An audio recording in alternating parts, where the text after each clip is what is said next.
Vidas negras importam. A cura. Aluma Sei. Minha cura continua sendo a poesia. Quando até a rosa, que jura não ter espinho, me fere, a poesia é bandagem. Enquanto houver um mísero poeta, ainda que decadente, suicida, o mundo resiste. Fraco, em colapso medrado, mas resistindo. Porque a poesia, ela nos salva de nós mesmos. A cura. Aluma Sei. Notas de escurecimento gerações. Salve. Eu ofereço essa boa conversa que nós vamos ter para Nilva Elias e minha querida filha Beatriz Matos Camilo.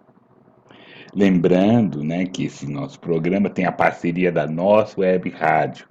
E esse programa ele, né, vai ser retransmitido às terças e quartas-feiras. Né, na próxima terça-feira, vocês poderão rever esse programa. Esse programa com quem? Com Daniel Brasil. Salve, Daniel! Por favor, chega-se. Venha, querido. Muito obrigado pela sua presença. O microfone, querido. Bem-vindo, Daniel. Eu que agradeço a presença. Querido, por gentileza, se apresente. Eu sou Daniel Brasil, sou escritor. Eu acho que me apresentar como escritor é importante. Nós, pessoas negras, né, durante muito tempo tivemos o acesso a tudo negado, como ainda temos obstaculizado, pelo menos. Então, fazer essa afirmação durante muito tempo foi muito difícil e ainda é muito difícil para muita gente. Né? Então, eu faço questão sempre de dizer que eu sou escritor. Também sou editor, né? Ou historiador de formação, embora não trabalhe na área.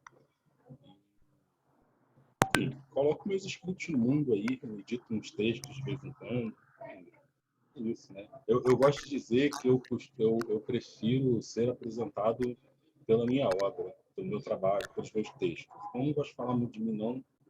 A gente conversa sobre literatura e aí vocês vão me conhecer. Então, por favor, se apresente. Mostre um texto seu, querido, por gentileza. Boa. Eu vou começar lendo um texto do meu livro, esse aqui, a gente vai falar um pouco dele, que é o Roleta de Genocídio. E eu vou ler aqui a página. Vou pegar a página todinha. Pronto. Que eu acho que é desse livro aqui, acho que é o único poema que é um pouquinho autobiográfico, talvez. Né? Todos os outros não, e depois a gente conversa. Ele se chama Biodisgrafia. Não tenho pai. Nasci da força de minha mãe e das conspirações do acaso. Às 23h23 do último dia do meu 37º aniversário, ainda estou vivo. Às vezes, penso sobre acasos, sobre a roleta do genocídio, sobre bifurcações, e penso que destino é só para quem tem legado. Não tenho padrinho. Cresci entre os conselhos de minha avó e os limites do Estado. Cercado, cerceado, herdei apenas força e juízo. 23h46, quase 38, e ainda estou vivo. Mas partes de mim, partes irmanadas de mim, partes viscerais de mim que me constituem de sentidos, são sequencialmente interrompidas de mim. Estou vivo, mas minha existência está cheia de lapsos. Sou um corpo sincopado de sentidos.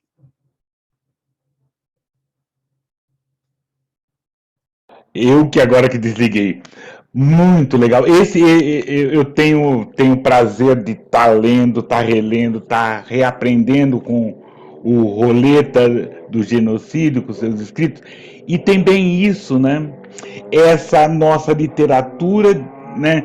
É o que todo mundo fala, uma literatura de resistência, mas principalmente uma literatura de insistência, né? Tantos nãos que nós levamos em conjunto, em grupo, em coletivo, em quilombo, né? E estamos Sim. aqui escrevendo, assim.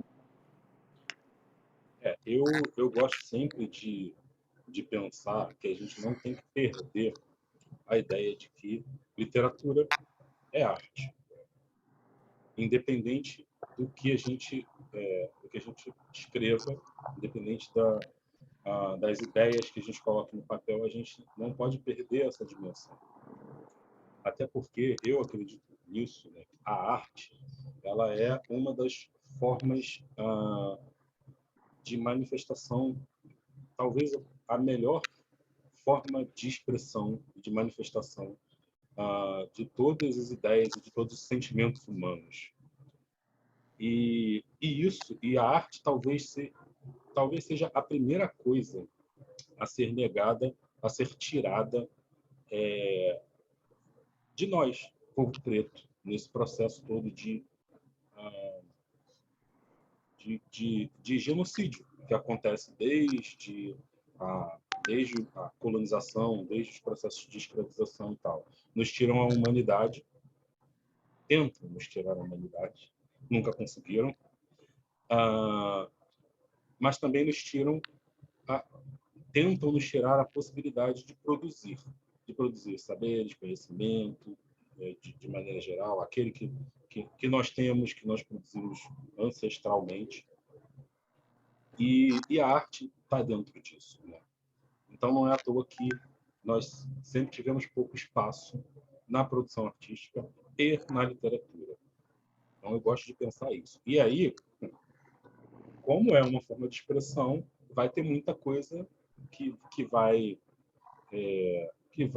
aparecer nos nossos escritos que refletem a realidade que a gente vive. Então, eu costumo dizer que o que eu gosto de fazer, assim, quando eu escrevo, é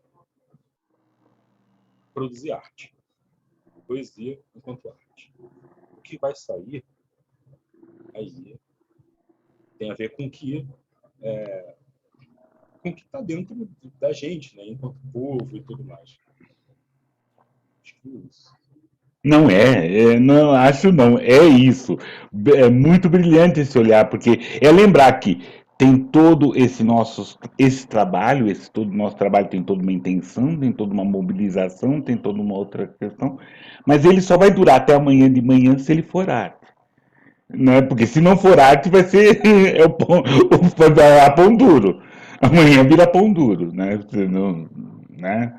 Para esse ser um produto para a gente poder usufruir mais tempo, ele tem que ser arte. Você tem que ter pensar como arte. Eu acho isso brilhante esse olhar, assim, porque senão a gente fica fazendo, né, jornal, ou é outra coisa, né? Outros escritos, assim. E conta para mim, Daniel, desses outros escritos, vamos lá discutir, falar um pouquinho do roleta do genocídio. Me conte. Esse é o meu primeiro livro, né? Um livro de poesia, primeiro livro solo, né? Eu tenho outras publicações, mas esse aqui foi o primeiro que eu parei para pensar enquanto projeto de livro, né? Eu tinha eu tinha uma ideia inicial com esse livro, que era falar sobre a morte. Mas eu não queria os lugares clichês da morte, não queria pensar a relação entre vida e morte, nada disso. A minha ideia era pensar, é, era tentar trabalhar sentimentos das pessoas que permanecem, das pessoas que ficam quando alguém morre.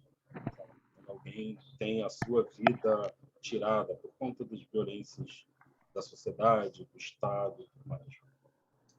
E aí eu tinha essa ideia, estava rascunhando um poema aqui, outro ali e tal. E quando saiu a pesquisa, acho que do mapa da violência, se não me engano, que revelou que a cada 23 minutos um jovem negro é assassinado no Brasil, pesquisa de 2017, se eu não me engano, enfim, por aí.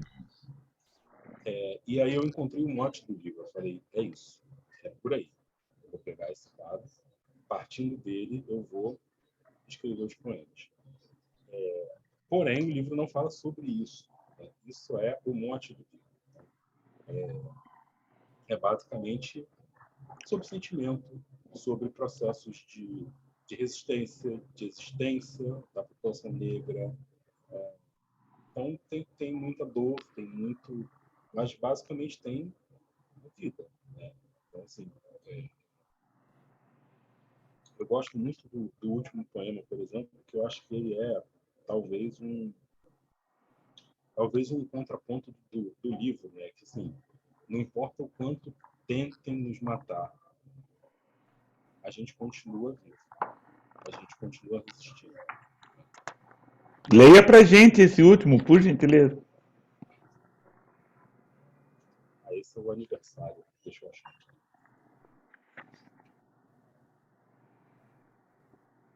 O livro, ele abre com um poema chamado Aniversário e fecha com um poema chamado Aniversário. Essa Não é à toa. não é à toa. Fazer aniversário é um ato de afirmação, fio grisalho por fio grisalho, em resistência aos atentados do Estado, luso brasileiro, British Colony unidos contra o povo preto. A cada chibatada, um fio grisalho. A cada estupro, um fio grisalho. A cada bala, um fio grisalho. A cada lágrima, infarto, aborto, suicídio, enlouquecimento, um fio grisalho. Cada ano é uma batalha lenta, corpo a corpo pela sobrevivência. E cada aniversário é uma vitória. Cada fio grisalho, uma vitória. Esse poema é um poema que ele talvez não fosse possível de ser escrito há algum tempo atrás. Porque a gente tem, na nossa sociedade, uma valorização muito grande da juventude. Mas essa valorização da juventude, eu tenho a leitura de que ela nada mais tem a ver do que com a ideia de força produtiva. Então, eu acredito que esse culto à juventude não é, na verdade, um culto ao corpo jovem, mas àquele que pode produzir. Porque pessoas velhas, elas são descartáveis. Não prestam mais para trabalhar. Uhum. E isso é incutido na nossa ideia, esteticamente até, né? E faz a gente querer ser jovem e a gente repudiar a velhice. Isso desconecta a gente totalmente com a nossa própria ancestralidade, né? Que é outra lógica do pensamento filosófico e tudo mais, em que o saber, né, o conhecimento, ele não está no livro, ele não está na academia, ele está, né, nos mais velhos. Então, eu vejo esse culto à juventude também como uma forma de tirar algo que é nosso, que é a valorização da ancestralidade.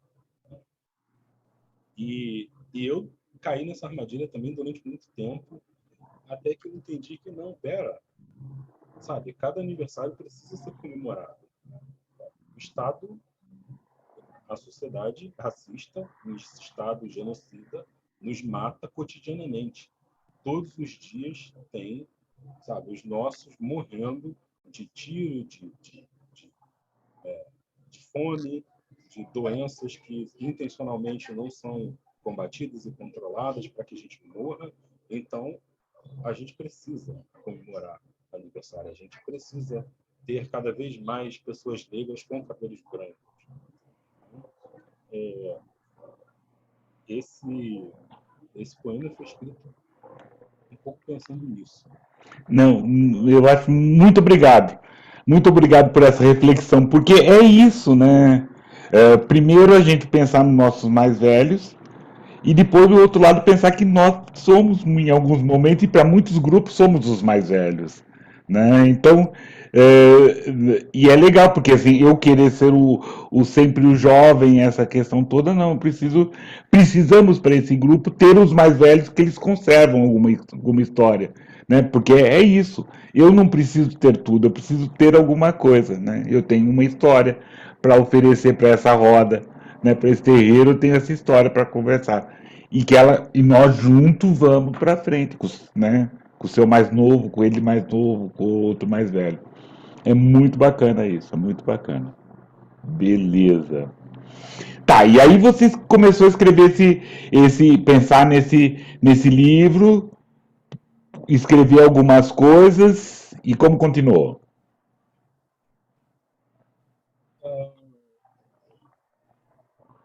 eu, eu falei que o primeiro se chama aniversário e o último também, que não é à Uhum. toa. É óbvio que tem a ver com tudo isso que eu acabei de falar, mas tem a ver com uma outra coisa também. Eu escrevi o primeiro poema no dia do meu aniversário. E aí eu coloquei uma meta. Eu falei, eu preciso escrever esse livro em um ano. Porque eu estava cansado de abandonar projetos. Começa a escrever, larga no caminho, aí vai publicar, fica tudo solto por aí. Não, preciso escrever um livro, um projeto, um objetivo, um tema, um mote e tal.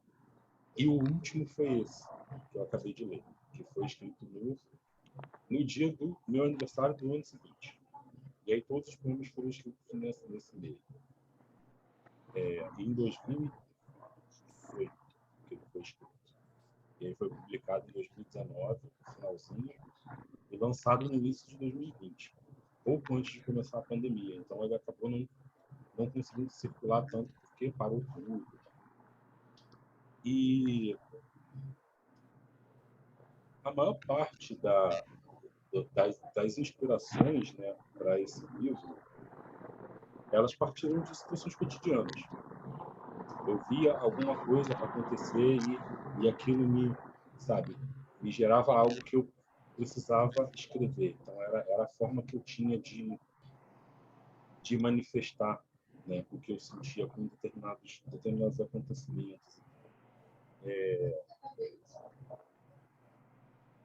Tem um que eu gosto de falar, lendo, tem um que aconteceu com uma situação que é real. Eu na época dava aula de história e tal na escola pública. Ah, Daniel, uma coisa que a gente começou a conversar e você não trouxe pra gente é assim, você se apresentou perfeito, mas aonde você tá? Põe pra gente geograficamente onde você tá. Ah, eu estou no Rio de Janeiro. Estou no Rio Exato. de Janeiro, isso. É legal isso, saber, porque daí a gente começa a entender essa geografia sua. E aí aqui no Rio de Janeiro tem eu trabalhava numa escola que fica bem perto de um shopping. Ela fica na entrada de uma favela. E aí o Rio de Janeiro tem dessas coisas, né? Não tem muita separação. Eu costumo dizer que o Rio de Janeiro não tem uma periferia, de fato. O Rio de Janeiro tem morros e favelas, e a periferia do Rio de Janeiro, na verdade, é a Baixada Fluminense. Que aí são outras cidades, né, fora da capital, Rio de Janeiro, e que é boa parte da mão de obra que, enfim, que faz a cidade, que movimenta a cidade e vem de lá. Entram no trem lotado e vem para os centros aqui. E da própria capital é o pessoal dos morros e das favelas, mas não tem uma separação geográfica. Como eu vejo em São Paulo, por exemplo, que tem os bairros ricos ali e a periferia fica mais isolada.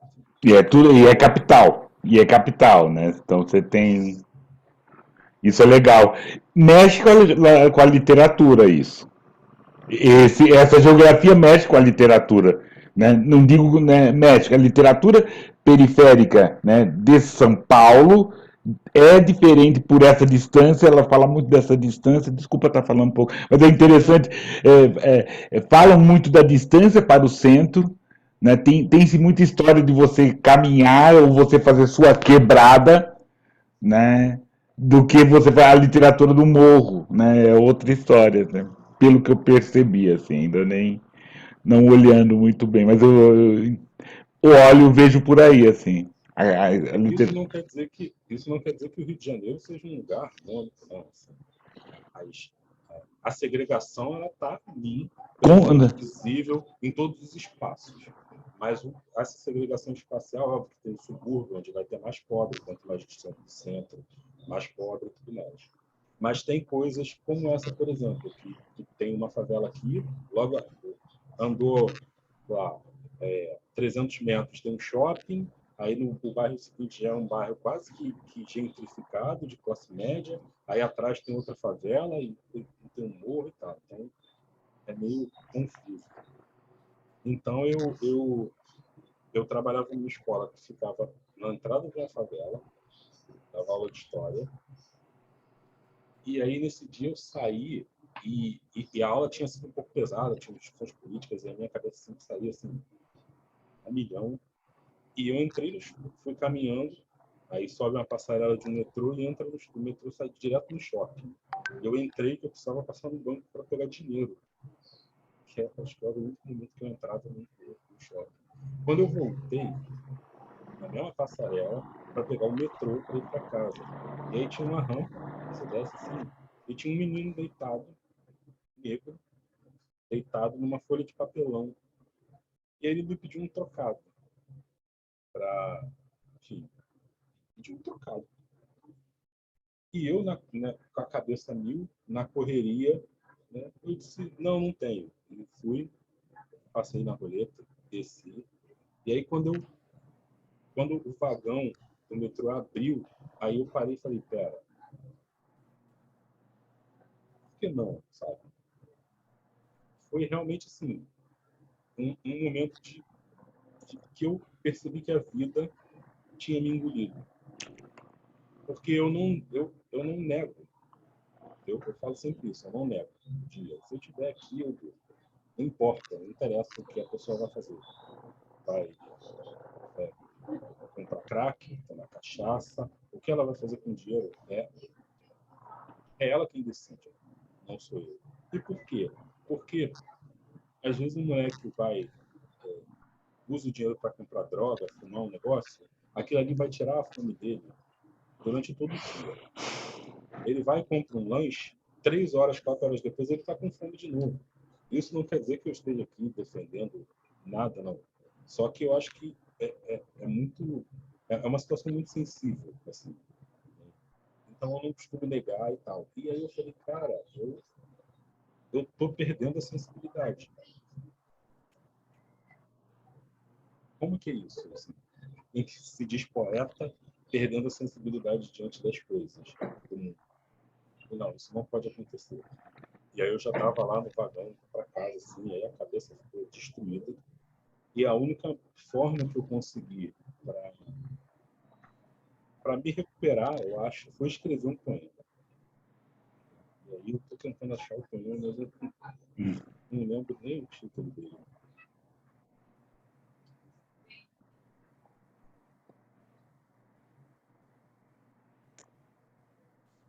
Depois eu acho.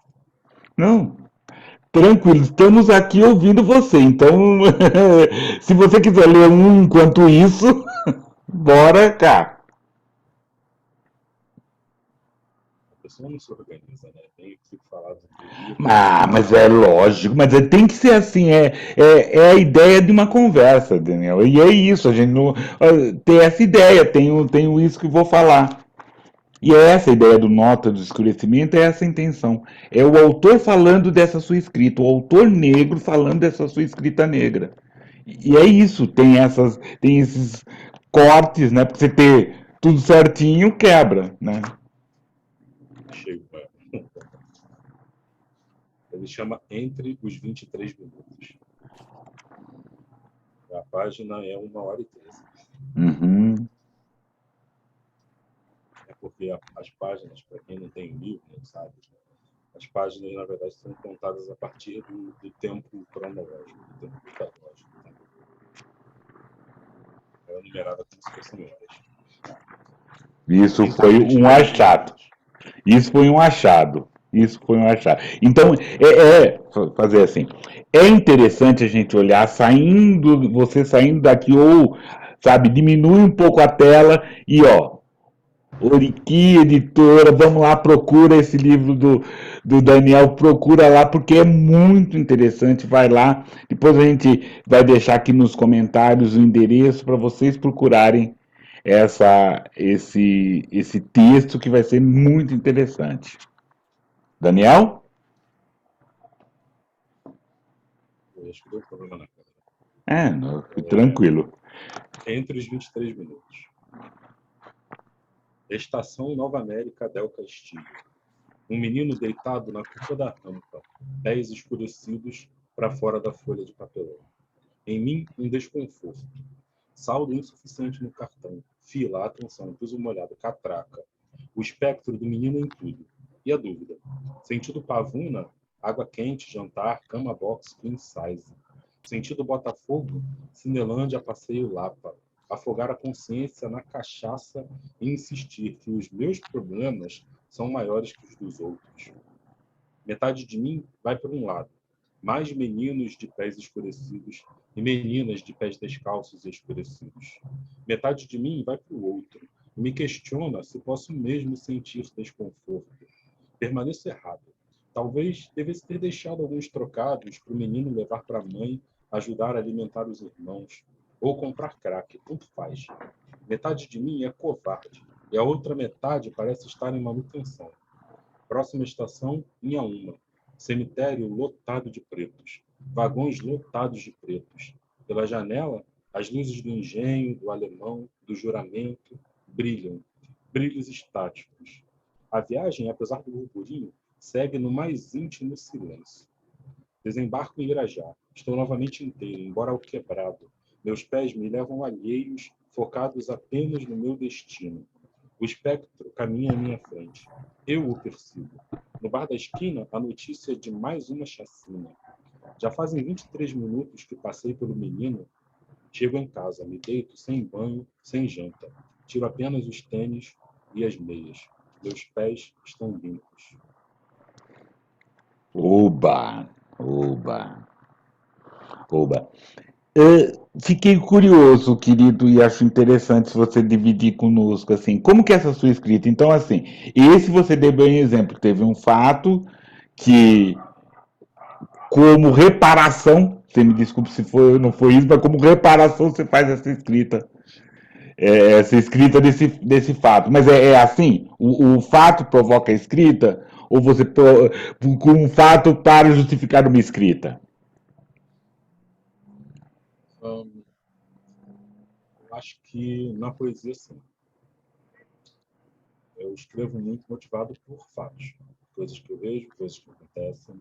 Ou assim, acontecem diretamente comigo, ou que eu vejo em noticiário, alguma coisa. Em geral, os poemas saem assim. Mas interessante, desculpe interromper, mas o interessante é assim, você tinha um tempo, você tinha um ano para fazer esse livro, né, porque os fatos, né, então você acaba procurando os fatos para fazer a poesia. Fiquei curioso, só isso. Porque você tinha um ano, eu tenho um ano que eu vou escrever um livro, né? Mas vou te falar, nem precisa. Nossa, com certeza. É só estar atento, e é isso. Esse foi um que, assim, um momento de desatenção, opa. Mas, em geral, assim, as coisas estão acontecendo o tempo inteiro. Com certeza. E aí uma testemunha minha, não é só a poesia, a prosa também. A minha prosa também tem isso, assim. Eu tenho uma prosa, tenho um mote, tenho uma história que eu quero contar, e aí fica tudo assim, né? Você fica meio esponja, esponja com filtro, né? Porque algumas coisas não, isso é pra depois. Aí você vai guardando pra depois, assim, pá, você pega o conto, né? Isso é muito legal. E aí você abriu um leque, assim. Eu quero voltar para falar da editora. Na poesia, assim, então você também escreve prosa, é isso?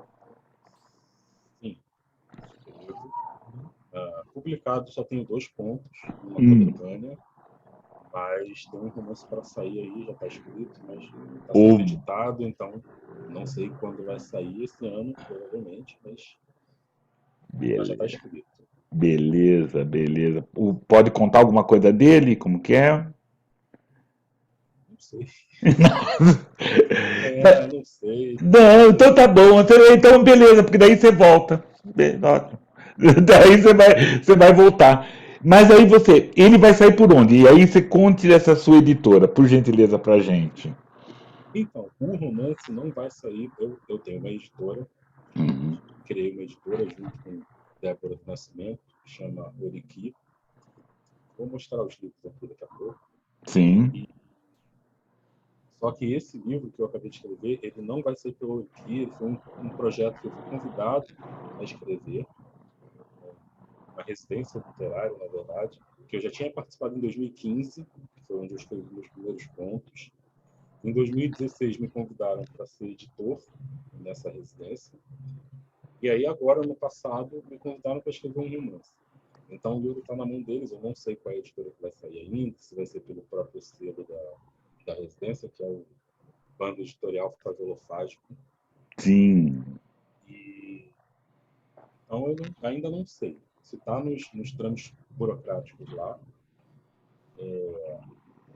mas vai sair em breve. Agora, a editora, que é por onde saiu esse meu livro, a Euriki Editora, ela foi criada em 2019. 2019. E era, na verdade, um desejo antigo, assim. Aí isso se mistura um pouco com um pouco da trajetória pessoal até chegar na editora, né? Eu, em 2012, 13, por aí, foi quando eu comecei pela primeira vez a pensar na possibilidade de criar uma editora. Por quê? Eu ali já tinha decidido que eu queria viver de literatura. É isso que eu quero fazer. Só que eu entendi também que um homem negro, favelado, no Brasil, não dá para viver só de escrita. Isso é raro de acontecer. Quando acontece? Acho que não acontece. Então, Não, eu adoraria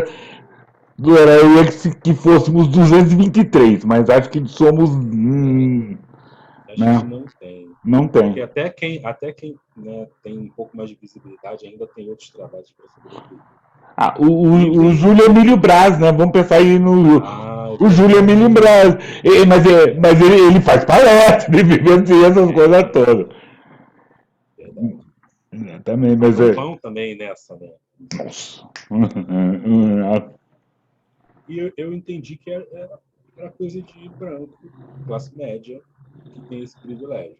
Então, como que eu vou viver de literatura se não dá para viver de escrita? Então, eu vou tentar pensar todo o fazer literário, né? Que aí eu poderia fazer outras coisas.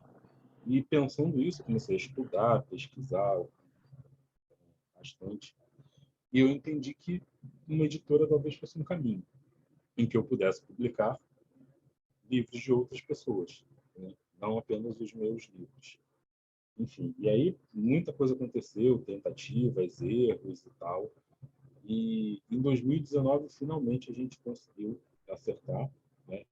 Enfim, encontrei a Débora no meio da trajetória e a gente tinha algumas ideias parecidas. E em 2019, a gente lançou o primeiro livro, né? Vou mostrar aqui. É esse aqui, que é o Favela em Mim.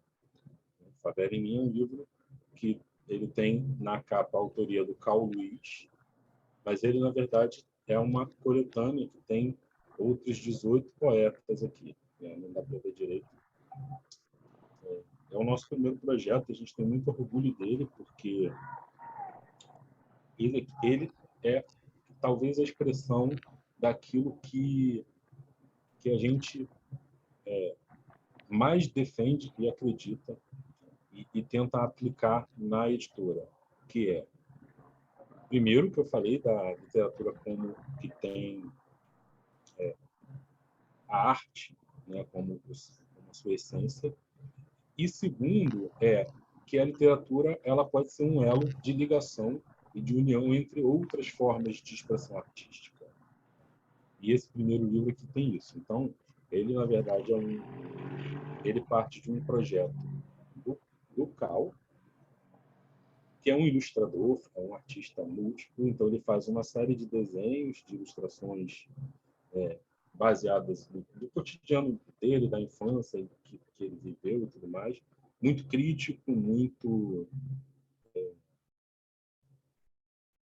às vezes, irônico até, ele ressignifica algumas coisas e tal, brinca com os estereótipos e tudo mais. E esse aqui chama Caminho. Enfim. E aí a gente convidou 18 pessoas para escreverem poemas inspirados nessas ilustrações. Então é um trabalho bem legal. E aí tem poema meu aqui também.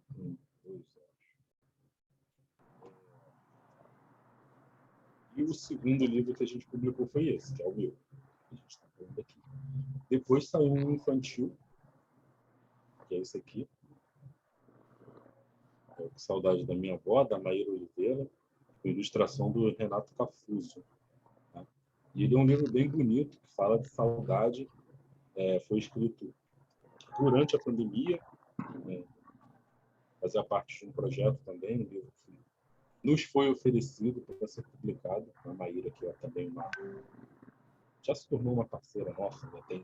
Também tem um poema no Favela em Um, e aí presenteou a gente com esse livro aqui. É bem legal. Tá?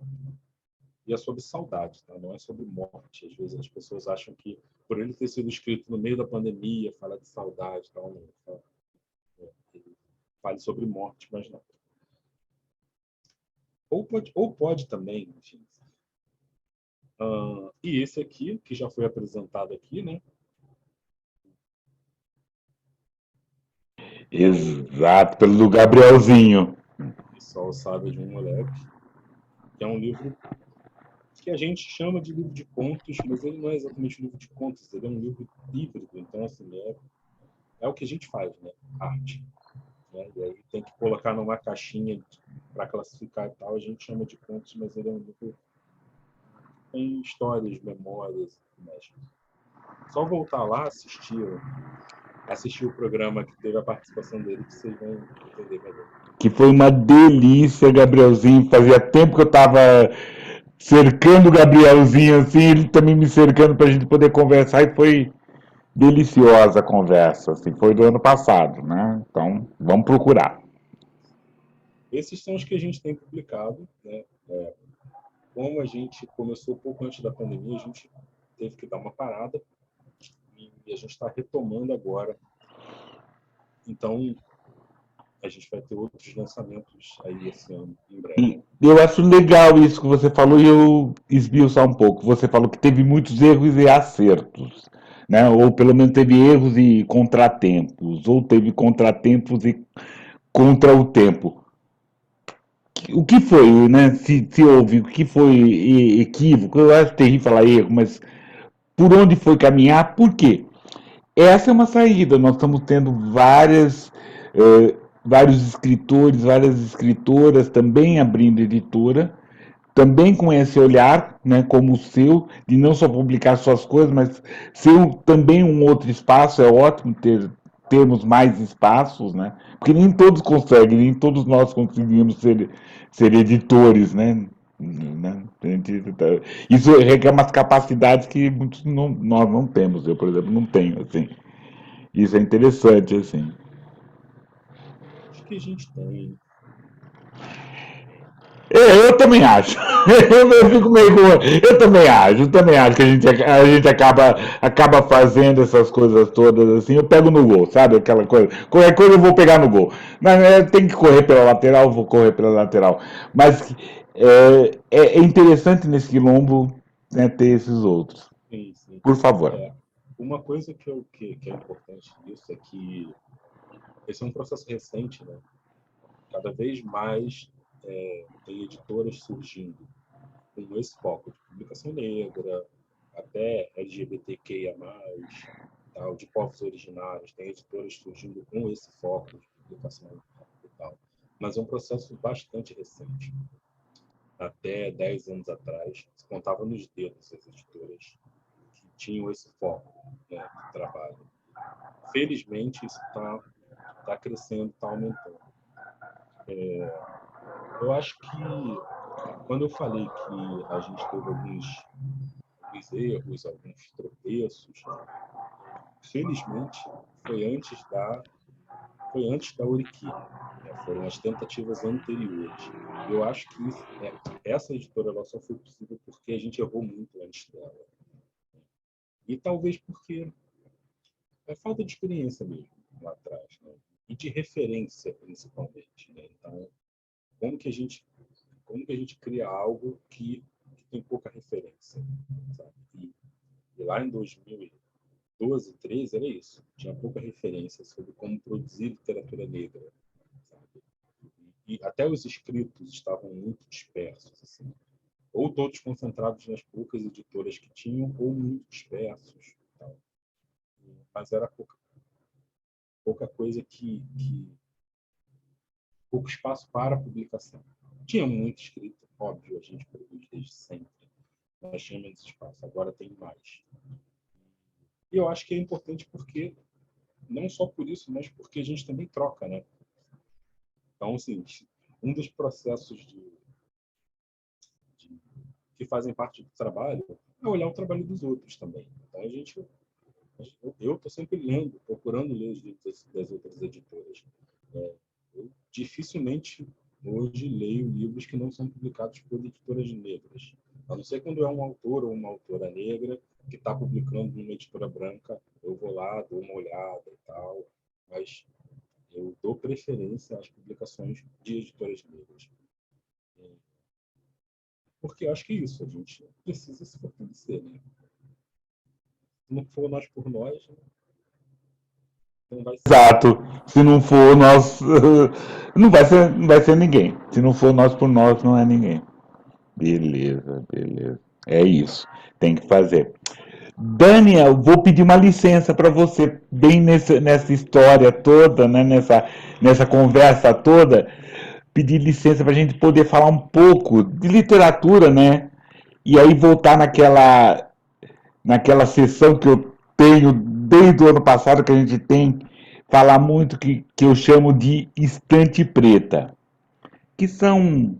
É a minha estante preta, né? Às vezes eu não consigo ter todos e todos os livros. E tem alguns livros que eu acho interessante e às vezes eu repito muito, mas nessa estante preta, um livro que eu acho muito interessante, que eu estou relendo, que eu estou estudando, é esse. Lições de Resistências, artigo de Luiz Gama na imprensa de São Paulo e do Rio de Janeiro. Organização da professora Lígia Fonseca Ferreira. Saiu pela editora Sesc. É muito interessante, porque por muito tempo, tá, Luiz Gama, quem é o Luiz Gama? É um dos únicos, né? Pelo menos que se tem notícia, talvez essa literatura que a gente está fazendo descubra outros, mas é um primeiro escritor negro que foi escravizado, que viveu um período escravizado. E que por muito tempo a gente tinha uma noção de alguns escritos, do poema dele, essas questões todas, e uma carta que ele escreveu para quem que ele escreveu? Para o Lúcio de Mendonça, né? Aquela carta que ele conta toda a história dele. Fazendo essa pesquisa, procurando, mas poucas vezes a gente tinha a voz dele nos escritos. E a professora Lígia, fazendo essa pesquisa, essa escavação, ela trouxe esses textos, esses artigos, né, de Luiz Gama, e aí a gente pode perceber a voz dele, como que era essa voz dele, como que eram esses argumentos dele. Eu gosto também muito como o professor Eduardo Assis fala, chama ele de carcará, né, que chama mesmo para briga. Então, para a gente começar, né, esse ano, falar sobre a literatura para estante é essa, Lições de Resistência, organização da professora Lígia Fonseca Ferreira. Um outro livro que não está numa editora negra, poderia estar, mas é importante que todos leiamos, né? Quem puder, leia Ney Lopes. Agora, o que você vai ler, busca lá, mas uma indicação é Agora Serve o Coração, que ele traz para um perfil desse Rio de Janeiro, né? Dessa, né, na fictícia Maragatu, que ele fala, né? Que no capital do boato, onde qualquer notícia sem fundamento se espalha e faz vítima, na Baixada Fluminense, né, que ele coloca essas histórias, né? Ele entrelaça, né, o Ney nos livros, e nesse principalmente entrelaça muita ficção e realidade, né, dessa periferia que o Daniel falou, né, dessa periferia carioca que é outra cidade, né, suas glórias, seus orgulhos, todas suas coisas. Né. Agora serve o coração, Ney Lopes, editora Record. E terminando, um livro, né, o livro de estreia do Sidney Roberto Macedo, Orquídea Negra, que é um livro, como eles falam, né, que é um romance de formação, onde conta toda uma trajetória, né, dessa negra moradora de um quilombo na região da Chapada Diamantina, até ela quer estudar, ela vai estudar, ela vai, né, para fortalecer suas raízes, para melhor estar ali, ela tem que sair, e todo esse processo, né, político, negro, dessa personagem flor, né? Dessa orquídea negra que fala. É muito interessante, né? Esse livro de estreia disso tudo. Fora esses outros livros que você nos apresentou da Uriqui, você tem alguma indicação para essa estante negra, Daniel? Algum livro que você esteja lendo? Peguei o Daniel de surpresa, não era. A gente não tinha combinado, ele até nem desligou ligou o microfone. Eu sempre esqueço de ligar essa não, pegou de surpresa mesmo. Eu tô olhando É, aqui, porque eu olho bastante para ver se.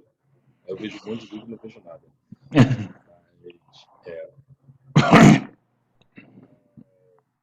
não sei. Eu recomendo sempre, assim, dos que eu chamo de clássicos, eu recomendo sempre a leitura de Lima Barreto, que não só me influenciou, como me formou enquanto escritor, em parte. E Carolina sempre. com certeza, com certeza. Agora, eu gosto de falar também de quem está produzindo agora, né? Então, eu gosto muito de Lívia Natália, por exemplo, qualquer livro dela. A Conceição teve aqui recentemente, qualquer livro dela também. Ecos da Memória é um que justamente me ativa as memórias, assim, eu leio aquele livro, volta e meia eu pego e às vezes eu abro aleatório, assim, qualquer página e começo a ler e parece que eu estou vivendo uma infância. Assim. E ela está falando em um outro tempo, em um outro lugar, mas me ativa muitas memórias. Eu que consigo pensar. Né, aproveitar, eu gostei muito dessa sua ideia do Lima Barreto, porque tem uma nova publicação, pelo menos recente do ano passado, eu até participei, onde o Júlio Emílio Braz, onde o Oswaldo Faustino fizeram um prefácio. É pela editora Desconcertos, que é um homem que falava javanês e outras histórias. É uma edição legal, forte, diferente, né? Que o editor o Claudinei Vieira ele organizou diversos contos, alguns contos mais o homem que sabia javanês, assim, interessante. E é interessante você lembrar, pensar nesse Lima Barreto hoje, que ele está muito presente, principalmente aqui em São Paulo, onde eu estou falando. Nós estamos com uma população de rua muito forte, muito grande. Né? E você passando pela Praça da Sé, você vê vários Afonsos. Né? Você vê vários Afonsos. Que é isso, né? Que eu fico imaginando ele ali, aquela, que são Afonsos, assim. E é bem interessante dessa sua fala com esse menino, como você olha, os meus Afonsos que eu vou encontrando ali, né? Todo dia, e são vários Lima Barreto que estão por ali. Né? Então, quem puder também, outra dica, O Homem que Falava Javanês e outras histórias, né, pela editora Desconcertos. Legal. Daniel, e agora, um poema pra gente, por favor.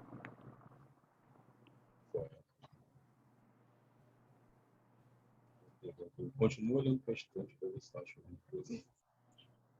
Eu vou ler o poema que foi.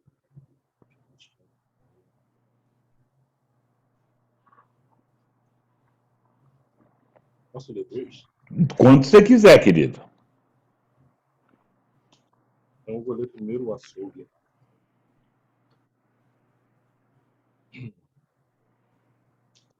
O governo garantiu que não vai faltar carne no mercado. E ele manda buscar, nem que seja da mais barata.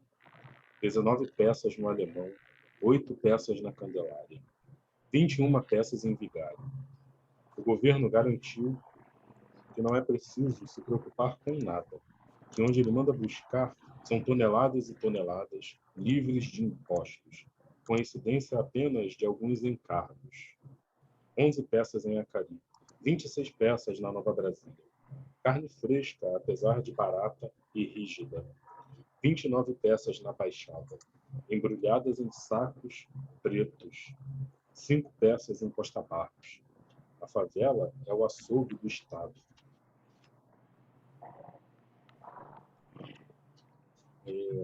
Um comentário dos seus poemas é bem interessante, assim, que eu lendo, né? Não é avaliação, é um comentário assim, de leitor de poema.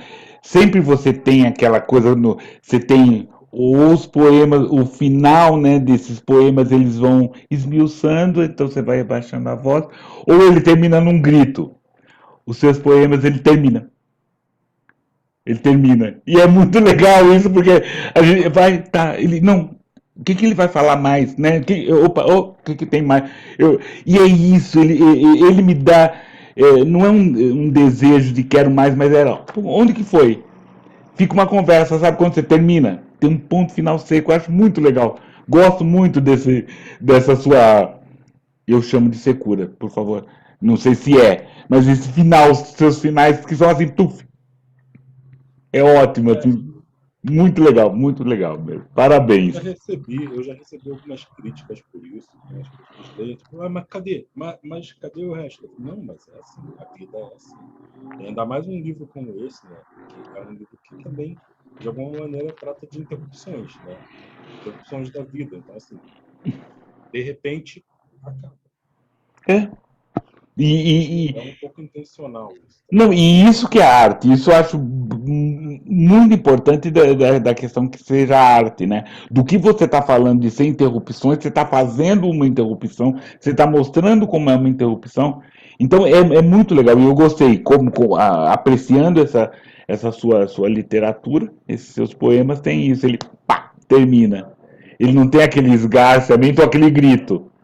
Ele termina, né? Isso é muito legal. Muito legal mesmo. Parabéns, Daniel. Esse que eu acabei de ler, que você estava falando de onde eu busco, né, os fatos e tudo mais, ele, na verdade, é um poema que ele traz fatos, inclusive, lá de trás, né? Ele cita, por exemplo, a, a famosa como Chacina da Candelária, que aconteceu lá no início dos anos 90 e tal, em 93. 93, em, lembrava o ano exato, mas Não, você lembra, assim, terrível. e foi a primeira vez que eu ouvi falar dessa palavra, chacina, na minha vida. E ficou assim, correndo na mídia lá um tempo. Isso é algo que, sabe, passou a ficar tão corriqueiro, já acontecia antes, mas a partir daquele fato ficou tão corriqueiro assim, e é tão a expressão do que é o Brasil, né? Do que é esse projeto de eliminar corpos pretos, pessoas negras, sistematicamente, né? É, matam o saber, matam o conhecimento, né? Que é o epistemicídio, né? Tentam matar a cultura, a arte, e por fim, né? Quase que como um último ato, matam o corpo. E aí esse poema ele cita algumas chacinas que aconteceram aqui no Rio de Janeiro, em morros, em favelas e tudo mais. E aí, só fazer um comentário, né, porque, obviamente, ele fala de corpos aqui como carne, e aí é uma referência à música do Marcelo Yuca, que ficou muito famosa na voz da Elza Soares e tal,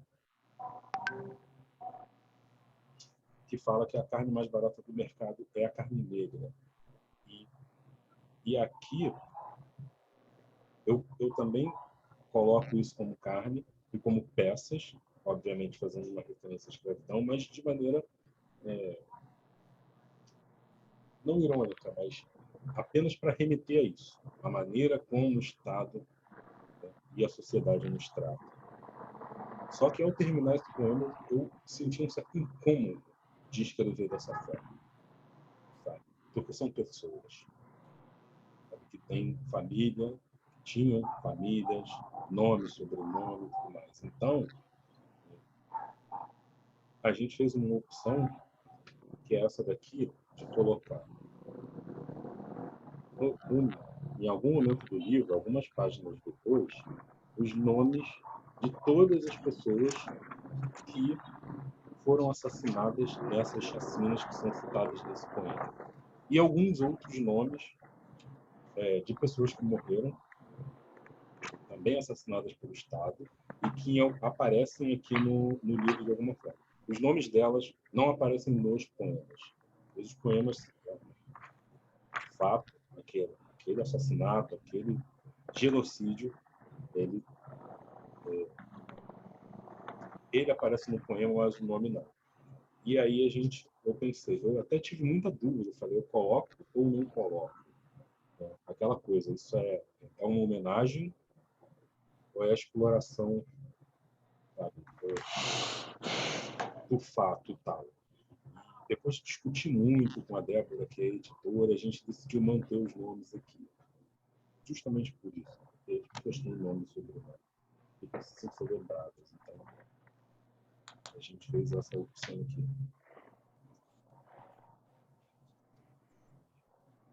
Eu ia ler o poema, mas nem sei mais.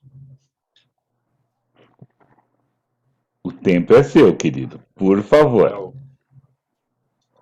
é o Carne Seca. Esse Carne Seca foi o primeiro que eu escrevi quando eu entendi o que eu queria fazer com esse livro. A carne já não sangra. Sua última gota escorreu espessa pelo rosto ao ver o filho morto a tiros por ninguém sabe, ninguém viu. A carne já não cheira. Seu último perfume se esvaiu e foi substituído pelo odor pusilânime da ausência. A carne já não sente. Carícias, unhas, dentes, fustigação, fome, saudade. A carne já não tem aquele gosto que salgava os lábios todo final de tarde depois do treino. Não há tempo nem tempero que disfarce esse fartum de lembrança. A cada 23 minutos, esse fartum de lembrança. A cada 23 minutos, uma última gota. A cada ininterruptos 23 minutos, esse odor.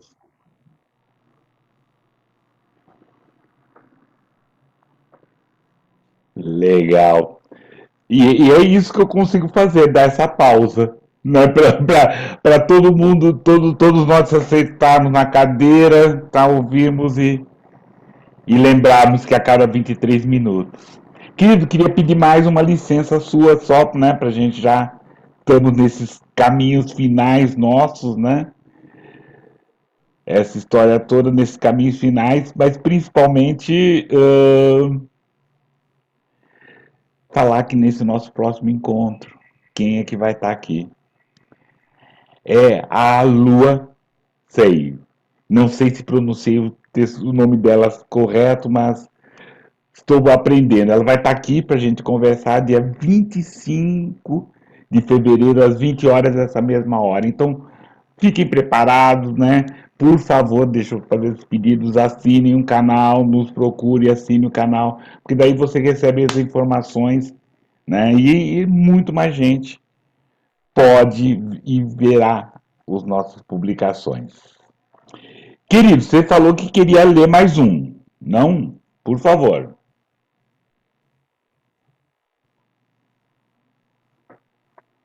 Acho que eu vou ler um poema do outro livro.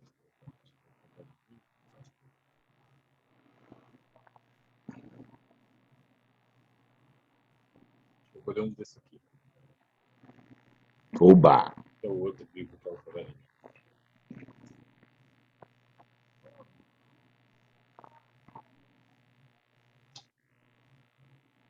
Guarda em cada fio da barba grisalha, um segredo. Pita, e com o movimento do peito, insufla em silêncio a resistência. Ancestral das ciências, sabe da cura de males e medos, conhecedor de sintomas e efeitos de tudo o que ao nosso povo acomete.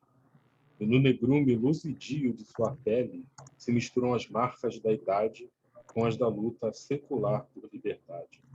Do fornilho, a fumaça do equilíbrio de sincretismos de tradição não camufla nem entorpece a memória da dor da escravidão, nem as políticas de encarceramento e genocídio desta geração e da anterior, e da anterior, e da anterior. Pita, e o que sai do fornilho espalha seu cheiro, desenhando no ar todos os segredos. Sua imagem apenas já é exemplo. Pita e guarda, taciturno como quem sabe que nem tudo passa, que nem tudo é tempo, e que silêncio nem sempre é omissão. E aí, essa aqui é a imagem, a ilustração do Cal, que chama Vapor. Beleza, beleza. A partir dela eu escrevi esse poema. Como chama esse livro, essa coletânea? Favela em Mim? Isso, Favela em Mim. Favela em Mim, pela editora, né? Vamos lá procurar. Querido, estamos aqui no final. Queria seus até logos, porque você vai voltar quando você tiver o romance, então é um até logo. E eu quero colocar, Daniel, muito obrigado pela sua parceria, pela sua gentileza de aceitar esse convite, gentileza a gente estar conversando há bastante tempo. Me coloco sempre à disposição, me chama, que eu estou indo, assim, e muito obrigado. Desejo muita sorte e vamos trabalhar muito para que a nossa editora, as nossas editoras negras sempre se fortaleçam, se publiquem, né, e brilhem como merecem. Agradeço o convite, o espaço, agradeço pelo canal, agradeço esse ser mais um espaço de divulgação de literatura, divulgação de arte, mais um espaço de não apenas de resistência sim também, mas de produção de arte. Porque isso aqui também é produção. Falar sobre literatura também é produzir literatura. Então, agradeço por isso. Beleza. E eu agradeço a paciência de todos, de todas que assistiram, que estão aqui, estão vendo pela primeira, espero pela segunda vez, né? Escrevam seus comentários, deixem seus likes, né? Façam, né, o que é de direito e lembrar que essa conversa nós oferecemos para Nilva Elias e minha querida filha Beatriz Matos Camilo. Valeu, obrigado. Daniel, valeu, querido.